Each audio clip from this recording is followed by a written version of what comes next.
Hey, welcome back. We're going to do our last little array task here with this array frame. And this last task is the best one. It's insert a value at a certain position in the list. So you'll see here I have text value and text index. The user might type in 999 at index position 4. And you know what it's going to do? It's going to go to the list that is drawn in here. It's going to go to index position 4, add the 999 in there, and push the rest of the values down the list by one slot. So if you can do this one on your own, go try to code this one on your own without watching this video. Then if you have a little trouble, you can come watch the video and see how it's done. So here's the little diagram of it if you want to do a sketch of what the task requires. Here's a little sample. We start with array A, filled with some values. The user is going to say index position 4, and they're going to type in a value of 999.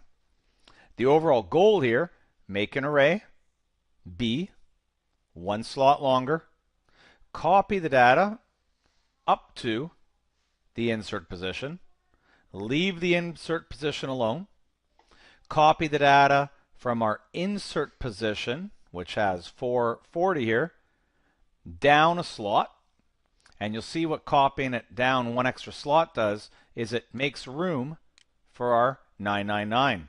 So remember, when they say to insert at slot 4, you don't want to lose the value of 40. So the value of 40 is sliding down into slot 5. Okay, a classic insert, right? And the list is one bigger when you finish. And then you can set A to point to the same memory address as B. And once you have that done, you're golden on this task. So let's see this take place into code here. So I hit the insert button. I've already done a little bit of the work here to save a minute. I've grabbed the value they entered, and I've grabbed the position. It says create a new array. Well, let's do it. Integer array B is a new integer array. I need it to be one longer, right? Because I'm technically adding a new value in. So that takes care of that. Copy data before the insert position. So when I look at my picture here, if my insert position is 4, I want to go up to slot 3. Okay, so don't include position 4. Well, that should be easy enough. We've done that one before. K is 0.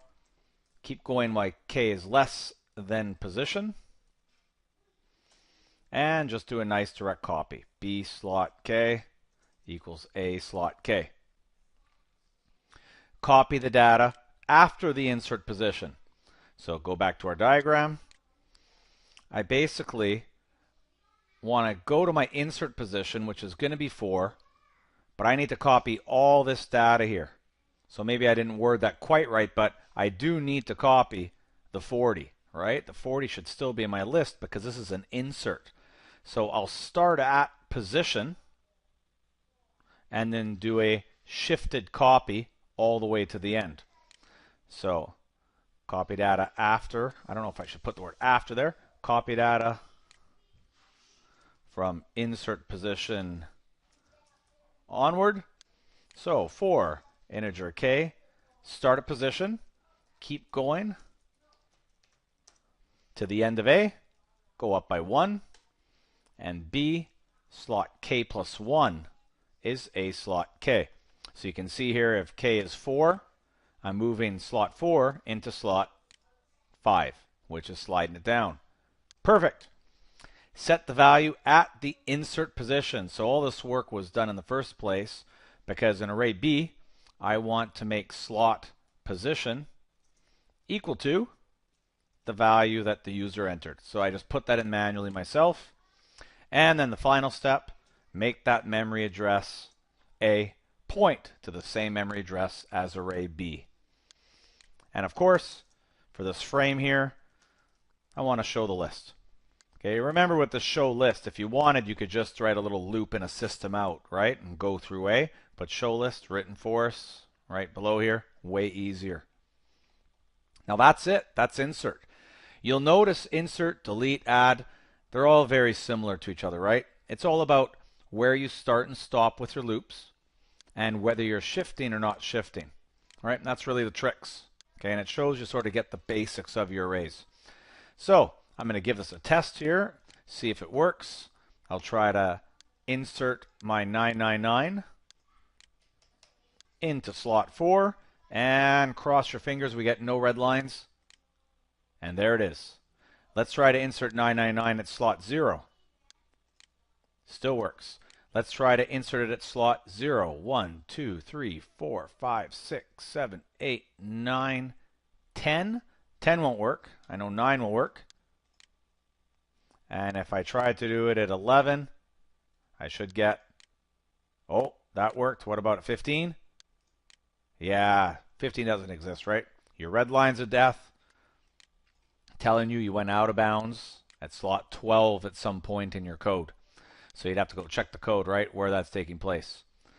Now, just like our other code we wrote before, I'm assuming the value and the position were nice numbers the user enters, right? You should be able to check this stuff to make sure this position is valid. I'll just give you a little quick example of that check. But if you were to check on this one, integer position, I could just quickly ask, right? I don't want them to give me a position bigger than the length minus 1 of my array. So I could say if position is greater or equal to a.length, because remember, if my array happens to be 10 long, they cannot give me a position 10, right? The highest slot is 9. So if they gave me anything bigger or equal to a.length, that's bad. To get out of here, you can just say return. And return leaves this giant block of code, this button insert action code. So you're just gone. You don't even continue down. The other one you don't like here is if position is less than 0. Okay, that's not good. Whoops. Return. Okay, because you can't have a position less than 0. And so that's two good little safety ones you can put in there so they can't bust your program. Okay, nice. Thanks for watching. Hopefully you got that insert without having watched the video. If you didn't, maybe try to go back and do that one now, right? Make sure you can lock this array skill stuff down pat. Thanks for watching.